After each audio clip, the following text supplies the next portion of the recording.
Un número del programa me resultó extremadamente penoso. Una joven a la que Rachel y varias amigas suyas detestaban debía hacer en él, con un repertorio de canciones antiguas, un debut en el que había fundado todas sus esperanzas de futuro y la de los suyos. Tenía aquella joven una grupa demasiado prominente, casi ridícula, y una voz bonita pero demasiado delgada, debilitada además por la emoción y el claro contraste con aquella poderosa musculatura.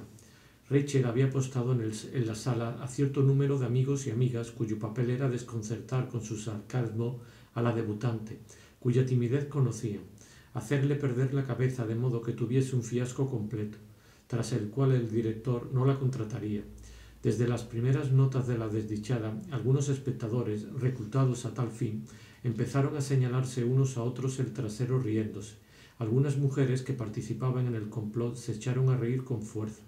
Cada nota flautada aumentaba la calculada hilaridad, que caminaba hacia el escándalo. La infeliz, que sudaba de dolor bajo el colorete, trató de luchar por un instante.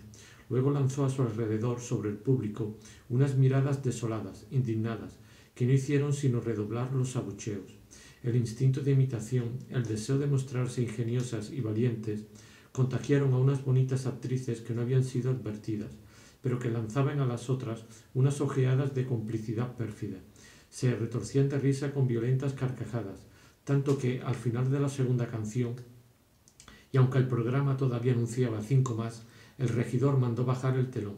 Me esforcé por no pensar más en este incidente que en el dolor de mi abuela cuando, para hacerla rabiar, mi tío abuelo inducía al abuelo a beber coñac, porque la idea de la maldad tenía para mí algo excesivamente doloroso.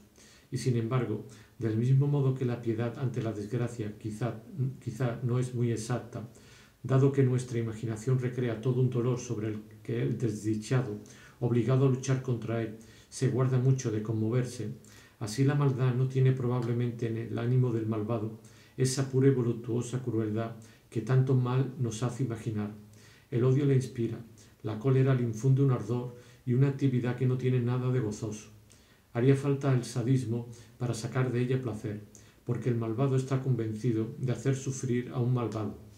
Rachel pensaba desde luego que la actriz a la que hacía sufrir estaba lejos de ser interesante, y que en cualquier caso hacer que la abuchease significaba vengar el buen gusto y dar una lección a una mala compañera.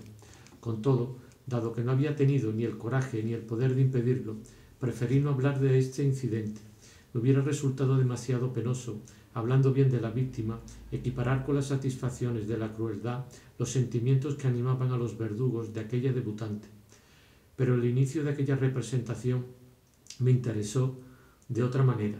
Me hizo comprender en parte la naturaleza de la ilusión de que era víctima St. Luke respecto a Rachel y que había puesto un abismo entre las imágenes que teníamos Robert y yo de su querida cuando la veíamos aquella misma mañana bajo los perales en flor.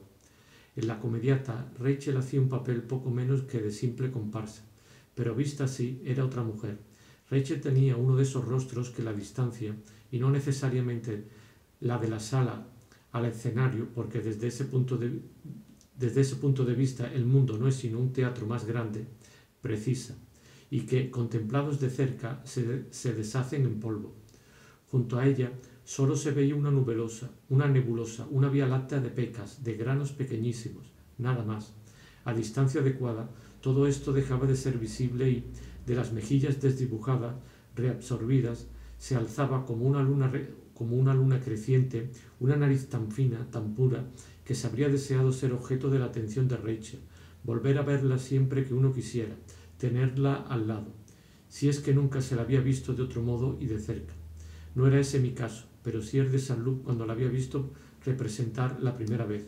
Entonces se había preguntado por la forma de acercarse a ella, de conocerla. Se le había abierto todo un reino maravilloso, aquel en el que Rachel vivía, del que emanaban radiaciones deliciosas, pero donde él no podría penetrar. Del teatro de la ciudad de provincia, donde había ocurrido el encuentro hacía varios años, salió diciéndose que sería una locura escribirla, que no le respondería, dispuesto a dar su fortuna y su propio nombre por la criatura que vivía dentro de él en un mundo tan superior a aquellas realidades demasiado conocidas, un mundo hermoseado por el deseo y el sueño, cuando en la salida de artistas del teatro, un edificio viejo y pequeño que parecía un decorado más, vio salir por una puerta a la pandilla alegre y graciosamente ensombrerada de artistas que habían intervenido en la representación. Unos jóvenes que las conocían estaban allí, esperándolas. Dado que el número de peones humanos es menos numeroso que el de las combinaciones a que pueden dar lugar, en una sala en la que faltan todas las personas que pensábamos poder conocer, se encuentra una que nunca queríamos tener ocasión de volver a ver, y que llega tan a punto que el azar parece providencial, cuando de hecho otro azar habría sustituido indudablemente a este si hubiéramos estado no en ese sino en otro lugar, en el que habríamos concebido otros deseos y encontrado algún otro viejo conocido para secundarlos. Las puertas de oro del mundo de los sueños habían vuelto a cerrarse tras de Rachel antes de que Saint-Loup la hubiese visto salir del teatro, de modo que las pecas y los granos apenas tuvieron importancia. Sin embargo, le desagradaron, sobre todo porque, al dejar de estar solo, ya no tenía la misma capacidad de soñar que en el teatro. Mas ella, aunque ya no pudiese verle, seguía rigiendo sus actos como esos astros que nos gobiernan con su atracción, incluso en las horas en que no son visibles a nuestros ojos. Por eso, el deseo de la actriz, cuyos finos rasgos ni siquiera estaban presentes en su memoria, hizo que Robert se abalanzase sobre el viejo camarada que por casualidad estaba allí y le pidiese presentarlo a la persona sin rasgos y con pecas, puesto que era la misma, diciéndole que más tarde se trataría de saber cuál de las dos era en realidad aquella misma persona. Ella tenía prisa, y esa primera vez no dirigió siquiera la palabra a Saint-Loup. Solo después de varios días pudo él por fin, tras conseguir que dejase a sus compañeras, volver con ella. Ya estaba enamorado. La necesidad de sueño, el deseo de ser feliz con la que se ha soñado, hace que no se necesite mucho tiempo para que uno fíe todas sus probabilidades de felicidad en una mujer que, pocos días antes, solo era una aparición fortuita, desconocida, indiferente, sobre las tablas de la escena. Cuando, caído el telón, pasamos por el escenario, intimidado por el hecho de pasearme por él, quise hablar vivamente con Saint-Loup. De este modo, mi actitud, por no saber cuál se debía adoptar en aquellos lugares nuevos para mí, sería totalmente acaparada por nuestra conversación, y se pensaría que estaba ya tan absorbido por ella, tan distraído, que parecería natural que no tuviese las expresiones de fisonomía que habría debido tener en un sitio en el que, totalmente concentrado en lo que decía, apenas sabía que me encontraba. Y aprovechando, para ir más deprisa, el primer tema de conversación, ya sabes, le dije a Robert, que fui a despedirme de ti el día de mi marcha. Nunca hemos tenido ocasión de hablar de ello. Te saludé en la calle. No me hables, me respondió. No puedes hacerte una idea de cómo lo sentí. Nos cruzamos muy cerca del cuartel, pero no pude detenerme porque ya iba muy retrasado. Te aseguro que lo lamenté mucho. Así que me había reconocido. Volví a ver de nuevo el saludo completamente impersonal que me había dirigido, alzando la mano hasta el kepis, sin una mirada reveladora de que me conociese, sin un gesto que manifestase que lamentaba no poder detenerse.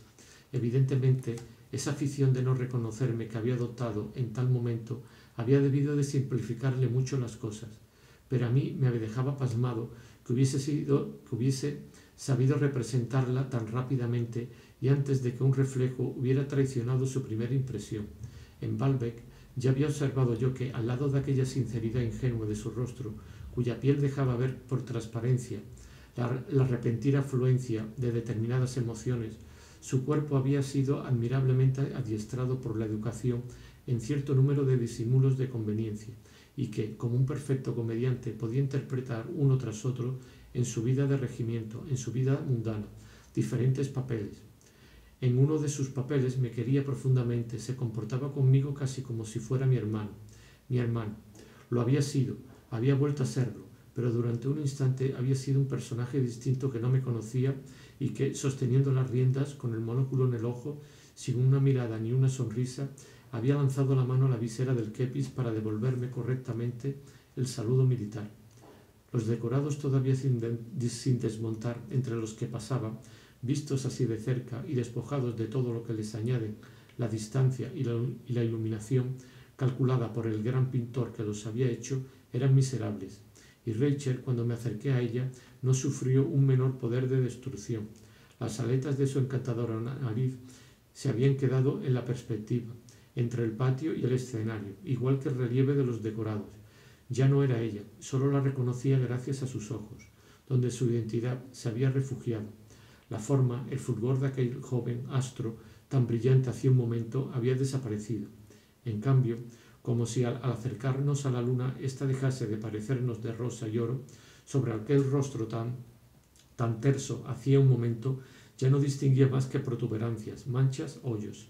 A pesar de las incoherencias en que se resolvían de cerca, no solo el rostro femenino, sino las telas pintadas, me sentía feliz de estar allí, de caminar entre los decorados, entre todo aquel marco que en otro tiempo mi amor por la naturaleza me hubiese hecho encontrar aburrido y ficticio, pero al que su descripción hecha por Goethe en Wilhelm Meister le había dado para mí cierta belleza, y en aquel ambiente de periodistas o de gentes de mundo, amigo de las actrices, que saludaban, hablaban, fumaban como si estuviesen en la calle, enseguida quedé encantado al ver a un joven con gorro de terciopelo negro, con faldón de color hortensia y las mejillas coloreadas de rojo como una página de álbum de Watteau, el cual, con una sonrisa en la boca y los ojos en el cielo, esbozando graciosos gestos con las palmas de las manos, brincando ligeramente, parecía una especie tan distinta a las personas razonables de chaqueta y levita,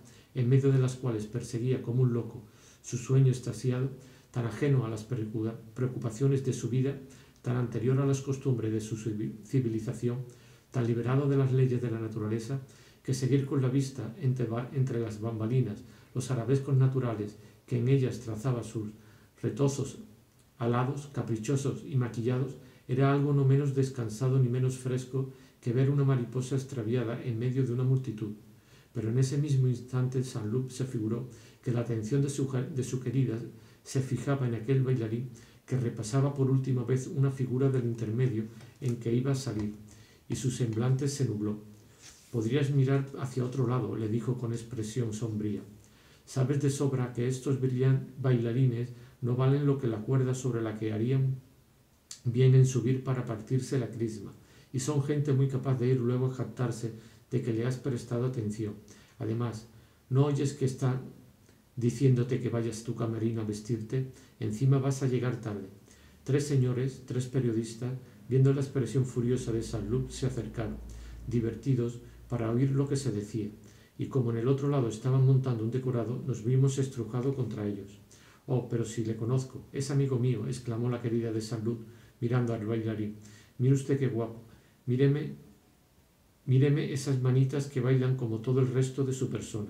El bailarín volvió la cabeza hacia ella, y mientras su figura humana aparecía bajo el silfo que se ejercitaba en ser, la recta y gris gelatina de sus ojos tembló y brilló entre sus pestañas tiesas y pintadas, y una sonrisa prolongó por ambos lados su boca en una cara apastelada de carmín.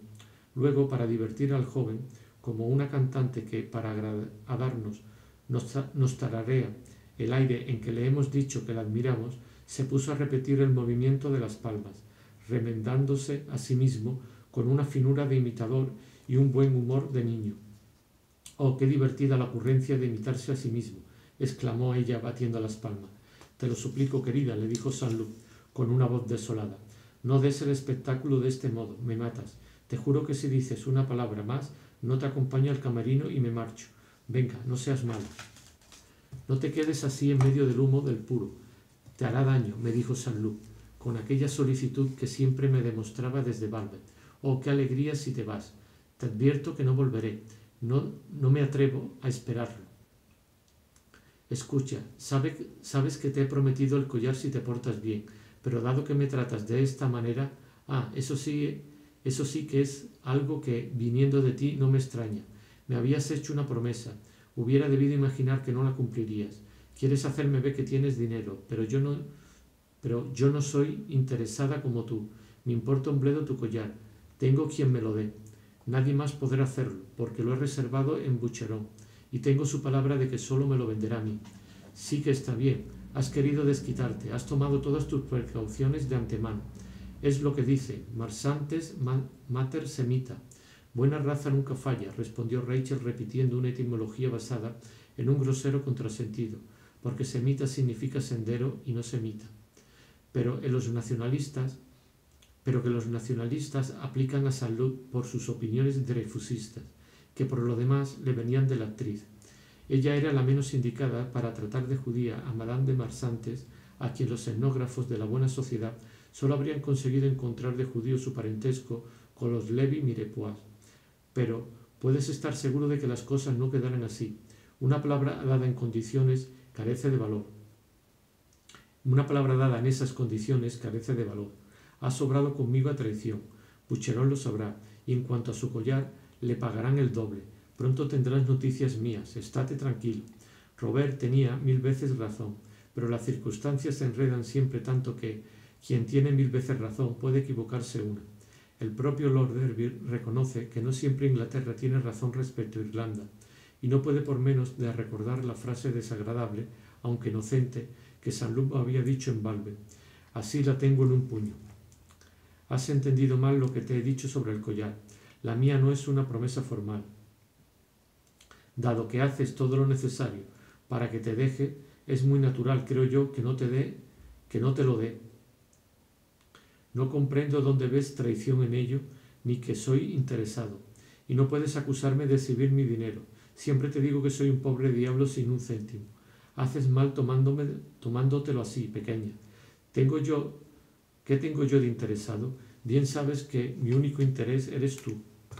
Sí, puedes continuar, le dijo ella con un tono irónico, esbozando el gesto de alguien que os está tomando el pelo, y volviéndose hacia el bailarín. Es realmente extraordinario con las manos. Yo, con ser mujer, no podría hacer lo que él hace. Y se volvió hacia él señalándole los rasgos convulsos de Robert. Mira cómo sufre, le dijo muy bajo, en el impulso momentáneo de una crueldad sádica que por lo demás no guardaba ninguna relación con sus verdaderos sentimientos de afecto por Saint-Loup. Escucha, por última vez te juro que por más que haga, aunque dentro de 8 días tenga todos los remordimientos del mundo, no volveré. La copa está llena, ten cuidado, es irrevocable. Un día lo lamentarás y será demasiado tarde. ¿Acaso era sincero y el tormento de dejar a su querida le parecía menos atroz que el de seguir a su lado en ciertas condiciones? Pero, pequeño, añadió dirigiéndose a mí, te digo que no te quedes ahí, vas a ponerte a toser. Le indiqué el decorado, que me impedía desplazarme. Se tocó ligeramente el sombrero y le dijo al periodista, señor, ¿me haría la bondad de tirar su puro? A mi amigo le hace daño el humo. Sin esperarle, su querida se dirigía hacia el camerino y volviéndose, ¿hacen lo mismo con las mujeres esas manitas?, le soltó al bailarín desde el fondo del teatro, con una voz artificiosamente melodiosa e inocente de ingenua. Es que pareces una mujer, que creo que podría una entenderse muy bien contigo y con una de mis amigas. Que yo sepa, no está prohibido fumar. Cuando uno está enfermo, basta con quedarse en casa, dijo el periodista. El bailarín sonrió misteriosamente a la actriz. Oh, no digas nada, me vuelves loca, le gritó ella. Ya verás la que organizamos. En cualquier caso, señor, no es usted muy amable, le dijo Saint-Loup al periodista, siempre en un tono cortés y suave, con el aire de constatación de alguien que, retrospectivamente, da por concluido un incidente. En ese momento vi a Saint-Loup levantar el brazo verticalmente por encima de su cabeza, como si hiciese una señal a alguien fuera de mi campo visual, o como un director de orquesta, y, en efecto, sin más transición de la que en una sinfonía o un ballet, tras un simple ademán con el arco, unos ritmos violentos suceden a un gracioso andante. Tras las palabras corteses que acababa de decir, descargó su mano en una sonora bofetada sobre la mejilla del periodista. Ahora que a las acompasadas conversaciones de los diplomáticos, a las risueñas artes de la paz, había sucedido el arrebato furioso de la guerra, dado que palos llaman a palos, no me hubiese sorprendido demasiado ver a los adversarios bañarse en su propia sangre. Pero lo que no lograba comprender, como esas personas que no consideran correcto que surja una guerra entre dos países que cuando todavía solo se ha hablado de una rectificación de fronteras, o la muerte de un enfermo cuando solo se trataba de una inflamación de hígado, era como Saint-Loup había podido hacer seguir a unas palabras en las que se apreciaba un matiz de amabilidad, un gesto que en modo alguno salía de ellas, que no anunciaban el gesto de aquel brazo levantado no sólo con desprecio del derecho de gente, sino del principio de causalidad, en una generación espontánea de cólera. Aquel gesto creado es nihilio. Por suerte, el periodista, que tambaleándose bajo la violencia del golpe había palidecido y vacilado un instante, no respondió. En cuanto a sus amigos, uno había vuelto inmediatamente la cabeza, mirando con atención por el lado de las bambalinas a alguien que evidentemente no estaba allí. El segundo fingió que se le había metido en el ojo una mota de polvo y se puso a pellizcarse el párpado haciendo muecas de dolor.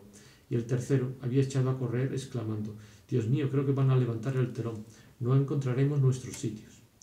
Habría querido hablar con Saint-Loup, pero estaba tan saturado por su indignación contra el bailarín que esa indignación había terminado por adherirse exactamente en la superficie de las pupilas.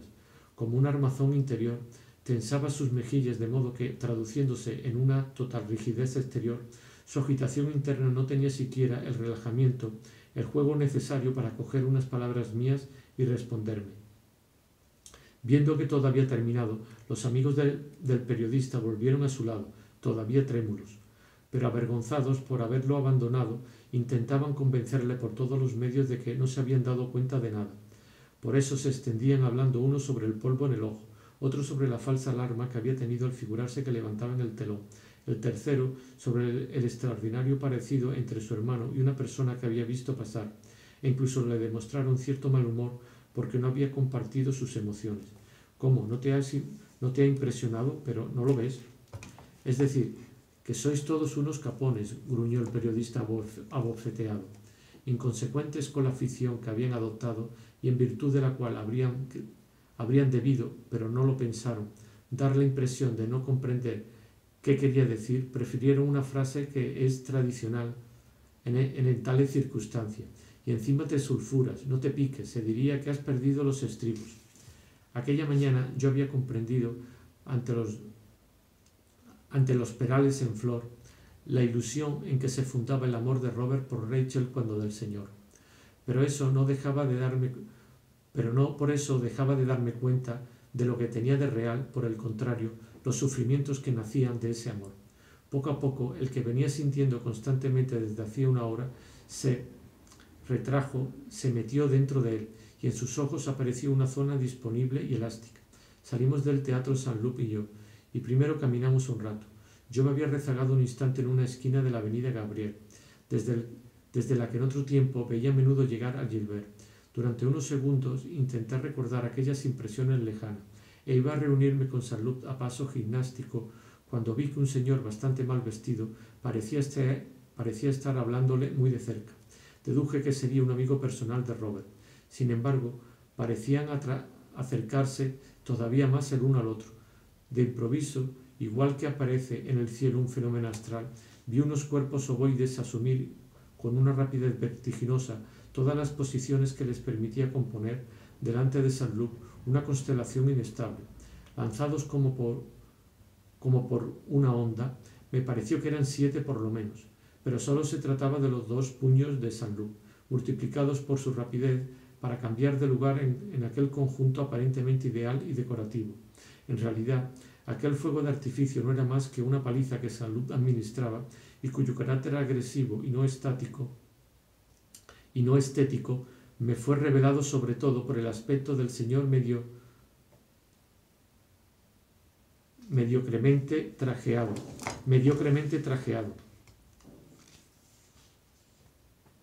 que pareció perder al mismo tiempo toda compostura, una mandíbula y mucha sangre. Dio unas explicaciones mendaces a las personas que se acercaban a preguntarle por lo ocurrido. Volvió la cabeza y, viendo que Saint-Loup se alejaba definitivamente para reunirse conmigo, se quedó mirándole con rencor y abatimiento, pero en absoluto furioso. Lo estaba en cambio Saint-Loup, a pesar de no haber recibido nada, y sus ojos todavía relampagueaban de cólera cuando llegó a mi lado. El incidente no tenía nada que ver, como yo había creído, con las bofetadas del teatro. Era un paseante apasionado que, viendo en Saint-Loup el guapo militar que era, le había hecho proposiciones.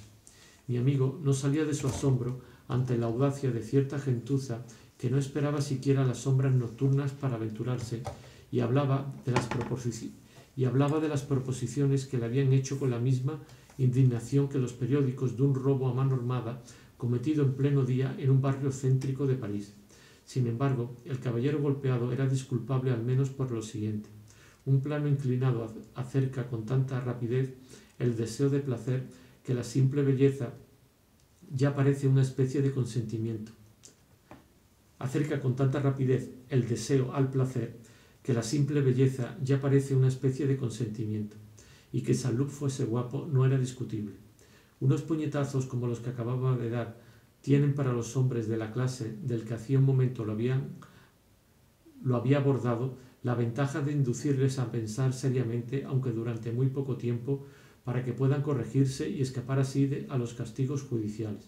Por eso, aunque Saint-Loup hubiese propinado aquella tunda de palos sin pensárselo 2 veces, todas las palizas de esa clase, aun cuando vayan en ayuda de las leyes, no logran homogeneizar las costumbres. Estos incidentes, y a buen seguro aquel en que más pensaba, debieron de inspirar a Robert el deseo de estar un rato a solas.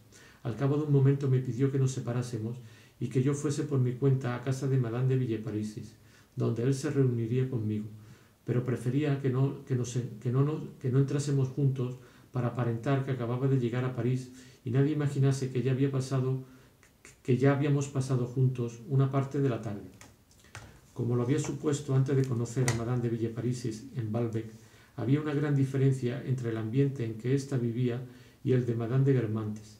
Madame de Villeparisis era una de esas mujeres que, nacidas en una casa gloriosa, entradas por su matrimonio en otra, que no lo era menos, no gozaba sin embargo de una gran posición mundana, y salvo algunas duquesas que son sobrinas o cuñadas suyas, e incluso una o dos testas coronadas, antiguas relaciones de familia, deben contentarse en un salón con un público de tercer orden, burguesía, nobleza provinciana o venida menos, cuya presencia ha dejado hace mucho a las personas elegantes y snob,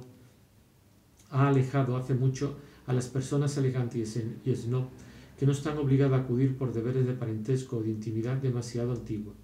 Desde luego, no me costó mucho al cabo de unos instantes comprender por qué estaba en Balbec Madame de Villeparisis tan bien informada, y mejor que nosotros mismos, de los menores detalles del viaje que hacía entonces mi padre por España con Monsieur de Norpois. Mas pese a ello, no era posible detenerme en la idea de que la relación que hacía más de 20 años de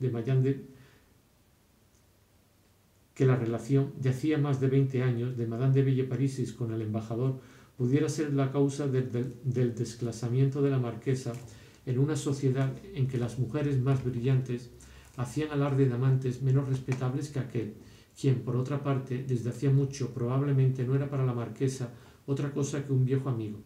¿Había tenido Madame de Villeparisis en el pasado otras aventuras?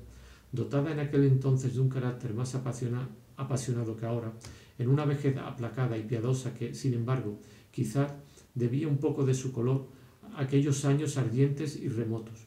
No había sido en provincias donde había vivido mucho tiempo, evitar escándalos ignorados por las nuevas generaciones, que únicamente dejaban constancia de su efecto en la composición mixta y defectuosa de un salón destinado, de otro modo, a ser uno de los más inmunes a cualquier aleación mediocre. Aquella mala lengua que su sobrino le atribuía le había creado enemigos en esa época, le había impulsado a provocar ciertos éxitos con los hombres para ejercer venganza contra las mujeres. Todo era posible, y desde luego no bastaba la manera exquisita, sensible, quizás matizada deliberadamente no solo las expresiones, sino también las entonaciones, con que Madame de Villeparisis hablaba del pudor, de la bondad, para invalidar esta suposición, porque los que, además de hablar bien de ciertas virtudes, sufren su fascinación y las comprenden de maravilla, y sabrán darles en su memoria una imagen digna, han salido a menudo de la generación muda, zafia y sin arte que las practicó, aunque personalmente no formen parte de ella. Esta se refleja, pero no es continua en ellos. En lugar del carácter que la distinguía, encontramos una sensibilidad, una inteligencia que no sirve para la acción, y hubiese o no hubiese habido en la vida de Madame de Villeparisis escándalos capaces de borrar el brillo de su nombre, era esa inteligencia, una inteligencia casi de escritor de segundo orden, mucho más que de mujer de mundo, la causa indudable de su decadencia mundana. Cierto que las cualidades de Madame de Villeparisis ensalzaba sobre todas las demás, como la ponderación y la mesura, no eran muy excitantes, mas para hablar de la mesura de un modo enteramente adecuado, la mesura no basta y se precisan ciertas dotes de escritor que presuponen una exaltación poco mesurada. Ya había observado yo en Balbec que el talento de ciertos grandes artistas resultaban incomprendidos para Madame de Villeparisis, y que sólo sabía burlarse sutilmente de ellos y dar a su incomprensión una forma llena de ingenio y de gracia. Pero este ingenio y esa gracia, al grado a que sabía llevarlos, se volvían a su vez en otro plano, y aunque fuesen desplegados para no apreciar en su valor las obras más sublimes, verdaderas cualidades artísticas. Y esas cualidades ejercen en cualquier posición mundana una acción morbosa electiva, como dicen los médicos, y tan disgregadora que las más sólidamente asentadas a duras penas resisten unos pocos años.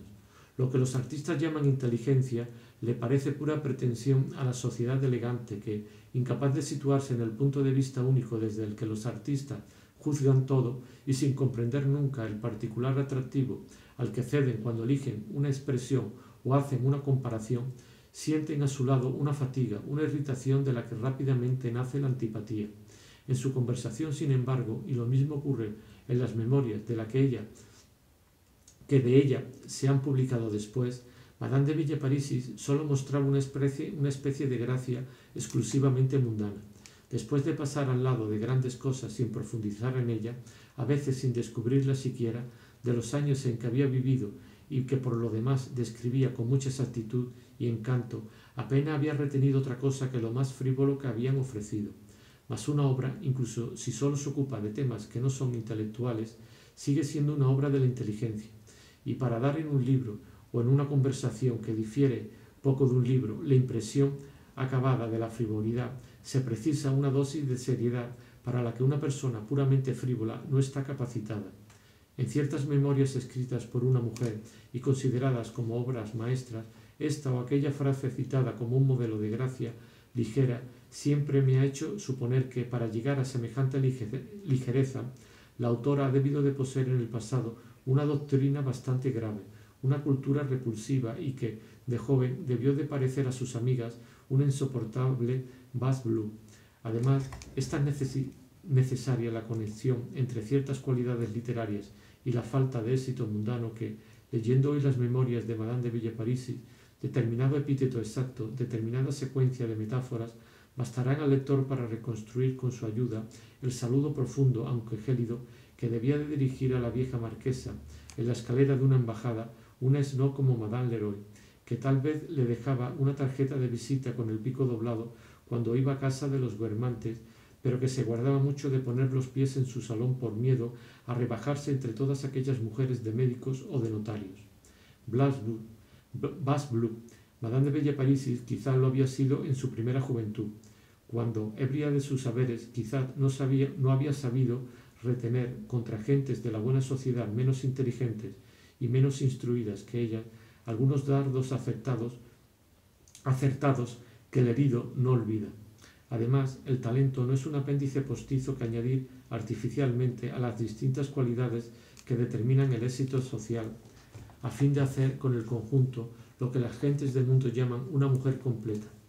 Es el producto vivo de cierta complexión moral, en el que por lo general faltan muchas cualidades y en la que predomina una sensibilidad de la que en el curso de la existencia puede manifestarse con bastante viveza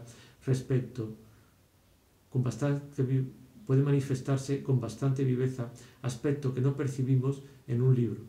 Por ejemplo, determinadas curiosidades, determinadas fantasías, el deseo de ir aquí o allá por propio placer y no con la mirada de incrementar, del mantenimiento o por el simple funcionamiento de las relaciones mundanas. En Balbec había visto a Madame de Villeparisis encerrada entre sus criados y sin posar la mirada en las personas sentadas en el vestíbulo del hotel, pero había tenido el presentimiento de que esa abstención no era indiferencia y al parecer no siempre se había encastillado en sí mismo, De vez en cuando se le antojaba conocer a tal o cual individuo que no tenía título alguno para ser recibido en su casa, a veces porque le había parecido guapo, o solo porque le habían dicho que era divertido, o le había parecido distinto de las personas que frecuentaba, que en esa época en que todavía no las apreciaba por querer, que nunca la abandonarían, pertenecían en su totalidad al más puro Faubourg Saint-Germain. A ese bohemio, a ese pequeño burgués al que había distinguido, se empeñaba en enviarle unas invitaciones cuyo valor él era incapaz de apreciar, con una insistencia que poco a poco la depreciaban a ojo de los snobs habituados a valorar un salón más por las personas que la dueña de la casa a valorar un salón más por las personas que la dueña de la casa excluye que por las que recibe. Cierto es así, en un momento dado de su juventud, cierto es que si, en un momento dado de su juventud, Madame de Villeparisis, hastiada de la satisfacción de pertenecer a la crema de la aristocracia, se había divertido en cierto modo escandalizando a las gentes entre las que vivía y destrozando deliberadamente su propia posición, había empezado a dar importancia a esa posición cuando la hubo perdido. Había querido demostrar a las duquesas que era más que ellas, diciendo y haciendo todo lo que éstas no osaban decir y no osaban hacer. Pero ahora que éstas, salvo sus parientes próximas, no iban ya a su casa, se sentía disminuida y deseaba seguir reinando, pero de otro modo que por la inteligencia. Hubiera querido atraerse a todas aquellas que tanto cuidado había puesto en alejar de su lado. ¿Cuántas vidas de mujeres, vida por lo demás poco conocidas, porque todo el mundo, según su edad, ha conocido un momento diferente, y la discreción de los viejos impide a los jóvenes hacerse una idea del pasado y abarcar todo el ciclo, se subdividen así en periodos contrastados, dedicando por entero el último de ellos a reconquistar lo que en el segundo tan alegremente había sido arrojado al viento. ¿De qué manera? A los jóvenes les cuesta mucho figurarse, sobre todo porque tienen ante su vista a una anciana y respetable marquesa de Villeparisis, y no sospechan que la grave memorialista de hoy, tan digna bajo su blanca peluca, haya podido ser en otro tiempo una alegre trasnochadora que quizá hizo las delicias y se comió acaso la fortuna de hombres tendidos luego en la tumba, y que también se hubiese dedicado a destruir con una actividad espontánea y perseverante la posición que debía a su ilustre cuna. No significaba en modo alguno que incluso en ese remoto periodo Madame de Villeparisis no atribuyese un gran valor a su posición. Del mismo modo, el aislamiento y la inacción en que vive un neurasténico pueden ser urdidos por él mismo de la mañana a la noche sin que por eso le parezcan soportables, y en el mismo instante en que se afana por añadir una nueva malla a la red que lo retiene prisionero, es posible que no piense más que en baile, cacerías y viajes. Trabajamos en todo momento por dar su forma a nuestra vida, pero copiando a pesar nuestro como un dibujo los rasgos de la persona que somos y no la de aquella que nos resultaría agradable ser. Los saludos desdeñosos de Madame Leroy podían expresar en cierto modo la verdadera naturaleza de Madame de Villeparisis, pero no respondían para nada a su deseo. Indudablemente, en el mismo momento en que Madame Leroy, según una expresión cara a Madame Swann, cortaba con la marquesa,